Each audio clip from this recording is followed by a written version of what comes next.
tube maso tukimurorereye Yesu, tube maso duterame kandi dusenge, tube maso Yesu azotujane mw'ijuru, Yesu ari hafi, tube maso duterame kandi dusenge, tube maso Yesu azotujane mw'ijuru, Yesu ari hafi.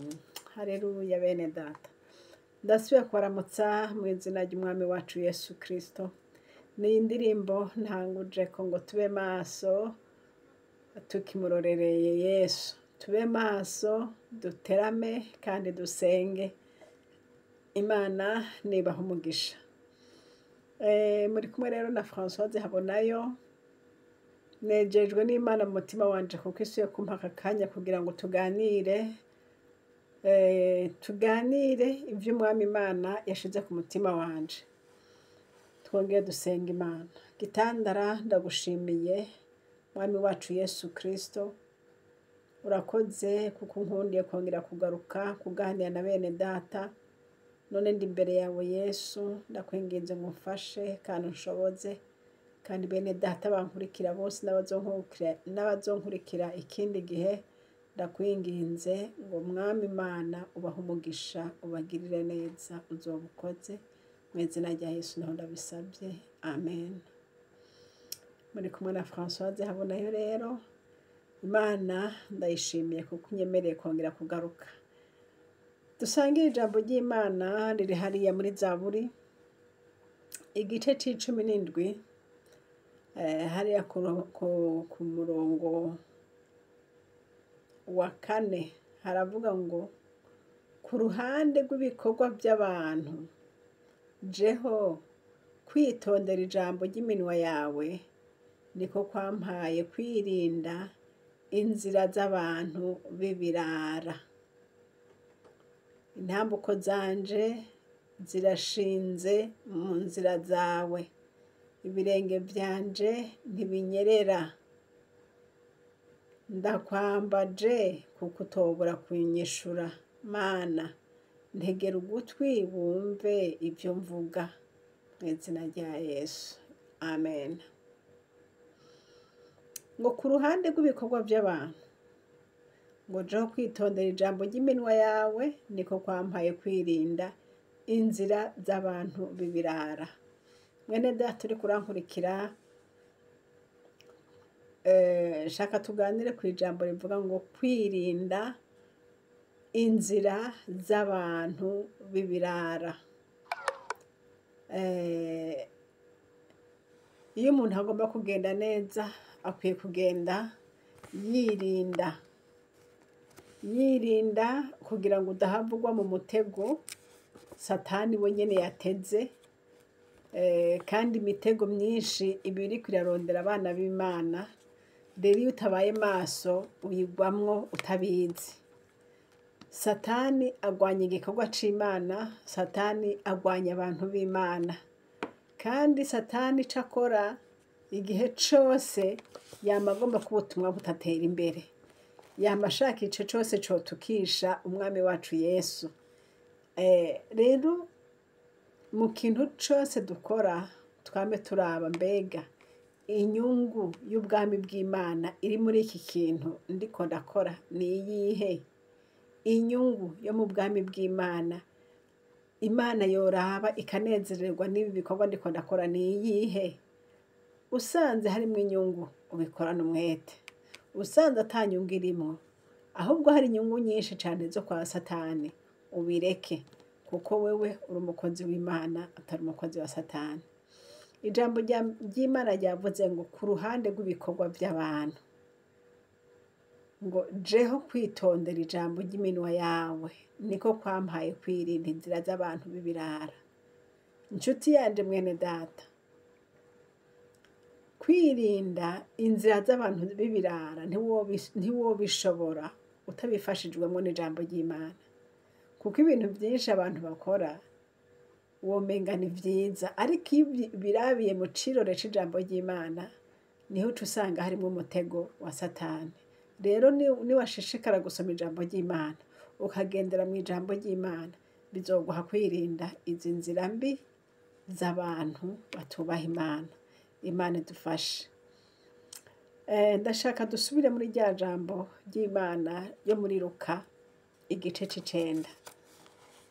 Luka igice c'icenda uriya murongo wa 50 na uyu murongo wa 59. Aka gace kavuga ngo umurongo wa 60, ariko Yesu arababwira ati reka abapfuye bahamba abapfuye babo, ariko weho genda wamamaze iby'ubwami bw'Imana. Ngomba mvugane n'umuntu ari mu nzira y'Imana kandi yihanye neza, kandi akaba ari we Yesu ariko arabwira ati weho genda wamamaze iby'ubwami bw'Imana. Iri jambo ngo ariko weho ni ukuvuga n'umuntu yabaye selekisione mu bandi benshi, yakuwe mu bandi benshi. Hariho benshi bariko barakora ibintu kanaka, ariko avuga ati weho ngwino weho wamamaza iby'ubwami bw'Imana. Ntuzoshobora kwamamaza iby'ubwami bw'Imana utagendera mu ijambo ry'Imana, kandi nutagendera mu ijambo ry'Imana, utagendera mu ijambo ry'Imana ntiwoshobora mbere no kwirinda inzira z'aba bantu b'ibirara. Inzira z'aba bantu b'ibirara ni ukuvuga Bibiliya yarabavuze ko ngo ni inzira z'abantu batirinda. Abantu batirinda bapfa ibyo bavuze, bakava ibyo bakoze, nta kibagera muri bo. Wewe izo nzira ntukwiye kuzicamwo, kuko ufise ubugingo muri wewe, uracari muzima muri Kristo Yesu. Rero Imana ikuvuze ko ngo shishikara wamamaza iby'ubwami bw'Imana. Haleluya! Ese ukuntu biryoshe gukorana na Yesu. Biraryoshe gukorana na Yesu, biraryoshe kugendana na Yesu. Ugenda atajwi rikwagiriza ikibi, ugenda ufise umutima ukeye, ugenda ata muntu mufitaniye amakimbirane, umugani w'Abanyarwanda, ata muntu mufitaniye inzigo mu mutima. Imana ishimwe. Ndakwifurije kubandanya ukorana na Yesu, ndakwifurije kubandanya ugendera mu nzira nziza y'Imana. Yesu arakubwiye ngo ariko weho. Imana ishimwe. Ariko weho bandanya uvugira Yesu. Naho hariho byinshi biriko biragutesha, naho hariho byinshi bigomba kukubwira ngo uhore, weho bandanya, kuko uzi Umwami Imana ico ariko aravugana nawe. Komeza, komereza aho nyene. Nturabe bya biruhande bariko baravuga, oya. Nturabe bya biruhande bariko barakora, oya. Ahubwo we raba, mbega Yesu akubwira ngo iki? Mbega Yesu akubwiye kuvuga iki?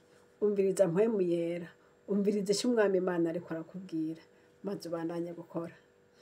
Yesu arashaka ko tuzana abantu benshi mu rugo. Mu rugo Data arahama, arashaka ko abantu benshi bava mu mwijima bakaza mu muco. None rero ngwino tuvugira iby'ubwami. Mu bwami kwa Data hari amahoro, mu bwami kwa Data hari umunezero, mu bwami kwa Data hari novuga nti hariyo sekirite. Mu bwami kwa Data abarusha n'abaremerewe bose niho bakwiye kuruhukira. Yesu aravuga ati nimuze mwese abarushe, mwene Data wumva kurushe, inshuti yanje wumva kurushe, ngwino ubibwire Yesu. Ibyo bikuruhishije bibwire Yesu. Genda upfukame umubwire uti Data ndazi kunyumva. Ugurura umutima wawe umubwire ukuri kurabyumva. Yesu aragutabara. Yesu n'umutabazi. Ariko kandi mwene Data wewe umwegera Umwami Yesu. Yesu arera kandi aragororotse. Nushaka kumwegera ugendane n'umutima wugurutse umubwira uti data ndi umunyabyaha ndaje ntabara ngirira imbabazi. Umuntu wese aje yifuza imbabazi z'Imana n'umutima wose ubikunze no kuri Imana iramugirira imbabazi. Imana ishimwe. Wewe rero ufise ubuzima muri wewe, data avuga ngo bandanya wamamaza ivyo bwami bw'Imana. Nawe mwene data byakugoye Satani akakunesha, haracariho ivyizigiro kuko Kristo aragushaka. Kristo arakugomba ngo ugaruke mu rugo. Kristo arakugomba ngo ugaruke wongere ugire ubusabane bwiza n'Imana, wongere ugirane ubucuti bwiza na data wa twese. Yesu aragomba kugendana nawe no kongera gukorana nawe nk'uko yahora abikora nka mbere. Yesu ntiyahindutse, wewe byarakugoye, data aracari hahandi kandi aracakurindiriye. Imana ishimwe. Bene data muriko murankurikira aho muri kw'isi yose, Yesu Kristo araje ntatevye habanamba. Ashaka ko umuntu wese amusanga yaratunganije ameze neza. Nimuze tugaruke kuhoraho, tugaruke kuhoraho, tumwugururire, tumwemerere, atwigishe, natwe tumukorere. Imana nishimwe. Ahandi kuri urya murongo nyene haravuga ku murongo wa 62 haravuga ngo ariko Yesu aramubwira ati nta muntu afashe isuka irimishwa n'inka araba inyuma abereye ubwami bw'Imana. Ndongera kubwira umukozi w'Imana yahamagawe n'Imana afashe isuka irimishwa n'inka yabujijwe kuraba inyuma, kuko nuraba inyuma ntuzoba ukibereye ubwami.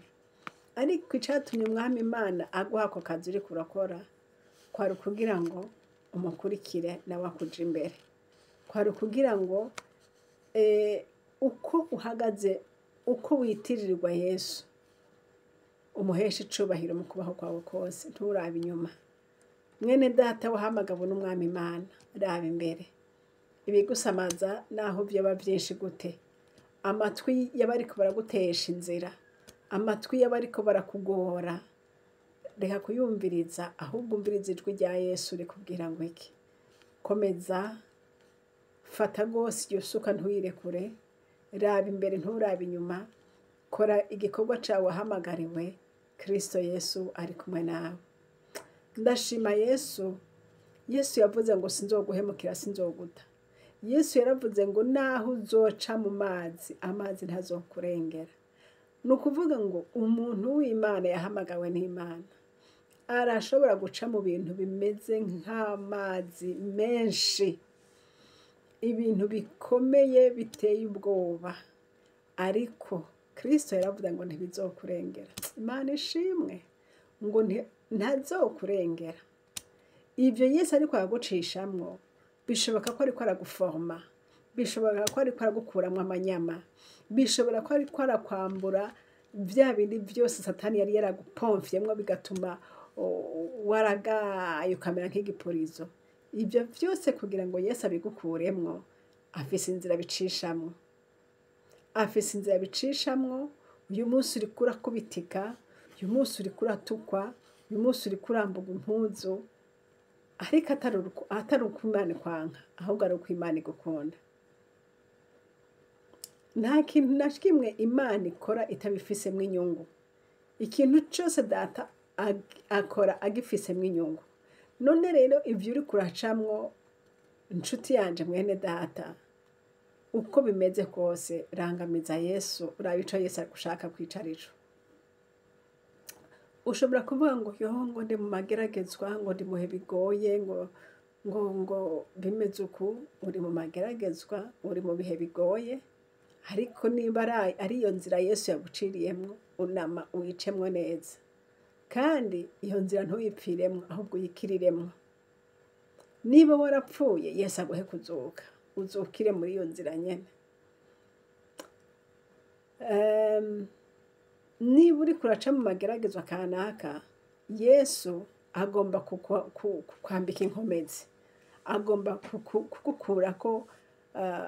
kugukurako vya bindi byose satani yahora yuririra kugira ngo agukoreshe. Rero yesu ariko arabikondagura abikura muri wewe. None rero nka kwa kundi umuganga umudogiteri kugira ngo agukize akeneye kukubaga, arakubaga ntakugirira impuhwe, arakubaga kugira ngo akuremwo bya bicafu byose muri wewe ube muzima. Bishobora kuba biriko birakubabaza, ariko yesu arica ariko arakora. Imana nihabwe icubahiro. Yesu yavuze ngo iki, wewe rero ufise isuka iriko irarimishwa n'inka, nturabe inyuma, urabe imbere. Uwaguhamagaye avuga ati ndaba, uwaguhamagaye avuga ati nyumviriza. Umurabe, umwumvirize, kandi icakubwira cose nawe ugikore. Imana nihabwe icubahiro.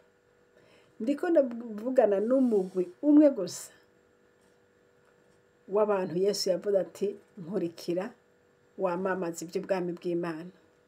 Ndiko ndavugana n'umugwi w'abantu yesu yavuze ati ntukarabe inyuma kandi ufise isuka irimishwa n'inka.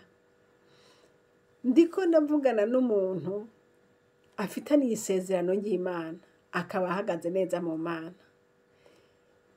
Iyo umuntu ahagaze neza mu Mana, Bibiliya yaratubwiye neza yuko hari igihe bishika hakaza ibintu bigoye, imipfunda ikaba myinshi, amazi agasuriranya, ubwato bikagomba kuzura.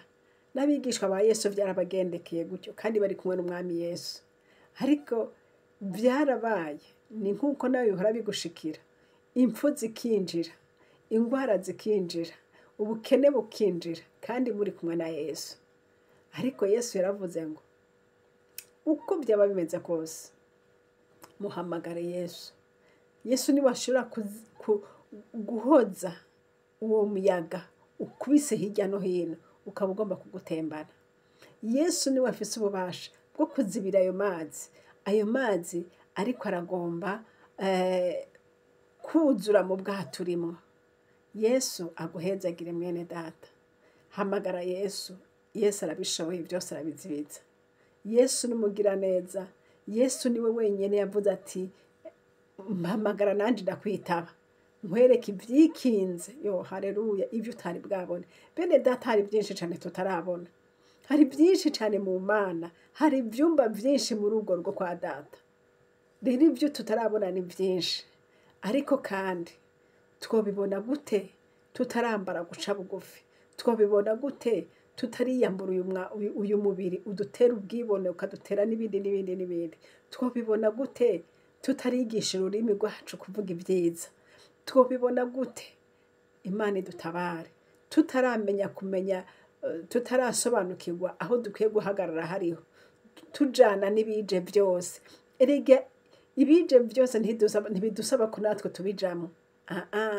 Erega akazi kose kabonetse ntigadusaba ko tugakora. Oya, hariho wowe ukora ibi, naka nawe azokora ibi. Nico gituma Yesu yavuze ati wewe birya ntubijemo, amamaze iby'ubwami bw'Imana. Akavuga ati bariya nawe wewe genda guhamba abapfuye, kuko nawe warapfuye.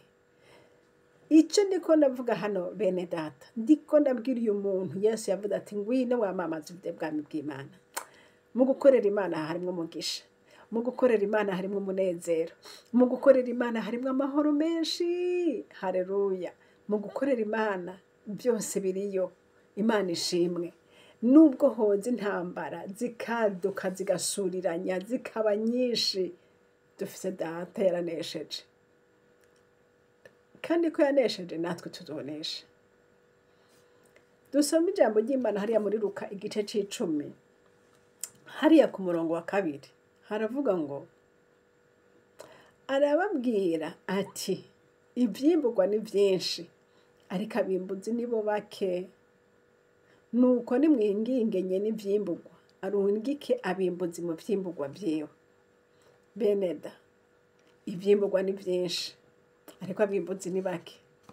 Uyu munsi hari abantu benshi cyane bavuye mu mana bakeneye umuntu yobagarura, baravuyeyo ariko baguma bambaye ishusho nk'aho womenga n'abakozi, baravuyeyo barataye ivyizerwa, barataye umwami Yesu, nta n'ikibanza Yesu afise muri bo, ariko bashishikara bavuga Yesu nk'aho womenga baramufise, bashishikara basoma bavuga ivyanditswe nk'aho womenga bahagaze muri vyo. Ibi byose nibitwereka yuko haracariho akazi ko gukora. Abantu benshi barafise ukuntu bihana, umuntu akaza agakonfesa ivyaha vyiwe ariko adafise objectif yo kubiheba, afise objectif gusa yukumva yuko mu mutima yumve nk'aho womenga ari tamporije, yumve nk'aho womenga arahumurijwe. Ariko wohumurizwa gute? Erega ivyo Satani ntibimukanga kubona umuntu yo kwihana mu gitondo, akihana ku mugoroba, akihana umwanya wose muga adahinduka. Ivyo Satani ntibimukanga, kandi na Yesu arababara. Yesu arashaka ko umuntu yihana amaramaje kubiheba. Erega hariho umuntu yihana atamaramaje kubiheba. Kuko kubiheba bisaba sacrifice. Yesu yaravuga ngo wikorere umusaraba wawe umukurikire. Yesu yavuze ngo nikorere umusaraba wanje ndamukurikire. Umusaraba wanje ushobora kuba ari ubukene ndimwo, umusaraba wanje ashobora kuba ari ibi bintu ndimwo, ariko Yesu akavuga ati ko wabimbwiye nako bimwe wihana nakubabariye, mugabo ntugasubiremo. Erega Yesu ntiyabwiye abantu ngo ni wihane hame n'ejo uzongera ugaruke, na hirya y'ejo uzongera ugaruke. Yesu yabwiye wa mugore bari bazanye yafashwe asambana ati utarabikora namutera ibuye. Hanyuma aramubwiye ati genda nawe ntukongere gukora icaha. Haleluya. Yesu ntashaka umuntu yihana atihanye. Yesu agomba ko wihana umaramaje kubiheba. Niko n'abakozi b'Imana bakwiye gusemerera bakabwira abantu kwihana k'ukuri. Ukwihana atari uko imirenzako, ukwihana kugamije kubireka. Nagiye mbona abantu benshi batinya icaha bagatinya umuriro, ariko izi nguvu zo kubivamwo ntibazigire, kuko abantu banka ibintu bibababaza. Iyi sacrifice ryo kwiheba, iki kintu cyo kwikorera umusaraba wawe ugakurikira Yesu kirabananira. Aho hantu ntibarahashika. Imana itabare. Mwene data uri kurankurikira, ushobora kuba uri umunyeshuri ukabona yuko mw'ishuri uronka amanota make n'ubwenge ntufise ikirenga, ukaba ubeshejweho n'ubwo usambana n'abo baprofeseri ngo baguha amanota. Umunsi wihanye uzomara amazi ukavuga uti nshake ndonke 0, bashake banyirukane, ngumane agakiza, ngumane Yesu. Kuko Yesu niyo bakwirukana ufise Yesu, Yesu ashobora no gukorera igitangaza ukamenya, canke Yesu ashaka kukuremera ubundi buzima, akaguha iyindi nzira ukaronka amahoro gusumba. Imana nishimwe. Ubugingo bwacu buri mu Mana. Ushobora kuba uri umuntu uko womera uko si ivyo byose bikugoye sinomenya, ariko Yesu mukiza w'abari mw'isi agusaba kwihana, kandi wamaze kwihana wihana umaramaje. Ushobora kuvuga uti none nihana bizogenda gute? Hari umuntu umwe yigeze kumbarira ikintu numva birambabaje. Yavuze ati nukuri ivyo uriko uravuga ndavyumva, mugabo mfise umukobwa nambaye ari umugore sinzi, ngo niba ndihiye inzu, ngo nanje ngo narabuze, ngo umugore wanje yarapfuye, ngo mfise abana, ngo nta kazi ngira, ngo rero ngo nabo ngo uwo mugore ngo niwe ngo dusambana nawe, hanyuma ngo akandihira akampa amahera y'inzu akagira mw'izina rya Yesu. Urumva nkaha washatse kukumvisha ngo Jesi ntibishoboka ko no kwihana kuko nihanye mba mfuye. Ariko agakiza kwihana no kuvuga ngo wirekuriye mu maboko ya Yesu. None Yesu niwe adafise inzira zo kukugaburira, niwe adafise inzira zo kukubeshaho. Ihane umaramaze wikorera umusaraba wawe. Yesu arafise inzira kandi naho niba Yesu ataguciriye inzira uzopfe upfire mu minwe y'Imana, ariko kandi ntuzopfa kuko satani n'ubundi bwoko satani yakwishe ukaba urindiriye kuja mu muriro bizokugendekera gute? Ubundi bwo ntiwapfuye. Ariko dufise abantu benshi bapfuye kandi bahagaze, bagapfa kandi bahagaze womenga ni bazima, ariko baraheze. Ariko Umwami Imana yo mw'ijuru atugirira imbabazi, adutabare. Bene data, ijuru rizojamwo abera, kandi Yesu aragomba ko twese tuzogerayo. None rero umwe wese yihane mu mutima wiwe, agiriye imigabo ati byanka byakunda norara ubusa canke nogirante nzokurikira Yesu mpaka gupfa. Yesu agufashe mwene data, Yesu aguhezagire muri decision ufata yo gukurikira Yesu. Umenye n'iri jambo ngo Yesu yavuze ngo sinzoguhemukira, sinzoguta. Haleluya. Umenye n'iri jambo rivuga ngo niwaca mu mazi, amazi ntazokurengera. Umenye n'iri jambo rivuga ngo niwaca mu muriro, umuriro ntuzokubabura, ntuzosha. Vyukuri dufise Imana igwanana n'abantu bayo, dufise Imana itabarana n'abayambaza, dufise Imana yaduhamagaye niyo kwizigirwa, kandi izokugirira neza. Umuntu w'Imana ukomere, muntu w'Imana ukomere. Ivyo urimwo ntibigutesha inzira, ivyo urimwo ntibikumve yuko wiheba. Deha kwiheba, Imana iri mu gikorwa. Namba Imana iri kwirakuvugutira, nuko igomba ko wera cane, nuko igomba kugukuramwo bwa bundi na bwa bundi na bwa bundi, kugira ngo urushizeho kuba uw'ikimazi. Niba ubona uri kuraca mu bintu bikomeye, hari aho Yesu agomba kugushitsa ahandi. Niwemere rero ugendane na Yesu, ukwane na Yesu. Imana yacu ni ishimwe. Imana iracahamagara abayimbuzi, ivuga ngo ibikorwa ni vyinshi cane, ngo ivyimburwa ni vyinshi, ngo ariko abimbuzi ni bake. Inshuti yanje mwene data, iyegurira Umwami Yesu, maze Umwami Yesu nawe agukoreshe.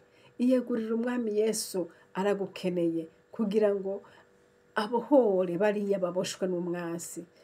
Umwami Yesu aragukeneye kugira ngo akongere inkomezi, kandi nawe umukorere mu mpemu no mu kuri.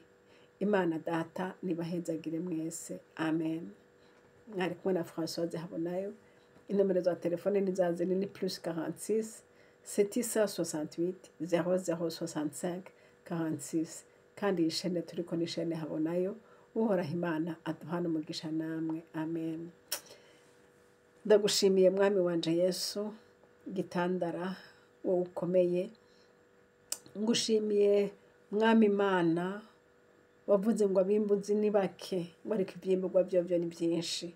Kristo, ndakwinginze ngo abo wahamagaye Yesu ubahe kuraba imbere, boye kuraba inyuma. Mwami, abo wahamagaye bariko baraca mu bikorwa bitandukanye, mwirinde ritandukanye, mu nzuzi, mu muyaga, mu bintu bikomeye. Inkubi y'umuyaga ni myinshi, ariko Yesu waravuze ngo naho bazoca mu mazi, ngo amazi ntazobarengera.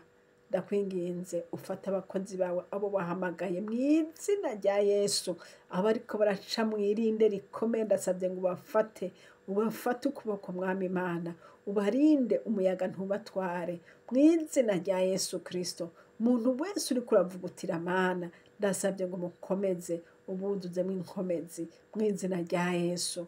Abarusho baruhure Mana, abakubititse basomore mw'izina rya Yesu, kuko ufise intego yo kubakomeza no kubakomeza rwose kugira ngo babandanye ibikorwa. Ndi imbere yawe ndakwinginze ngo abo wahamagaye wongere ubakomeze, ubafashe mu bibagora vyose, uzobukoze. Mana, ndagushimiye kuri bene data bumvise aya majambo yawe, ubaha umugisha. Ndabigushimiye kubikora gutyo mw'izina rya Yesu Kristo. Amen.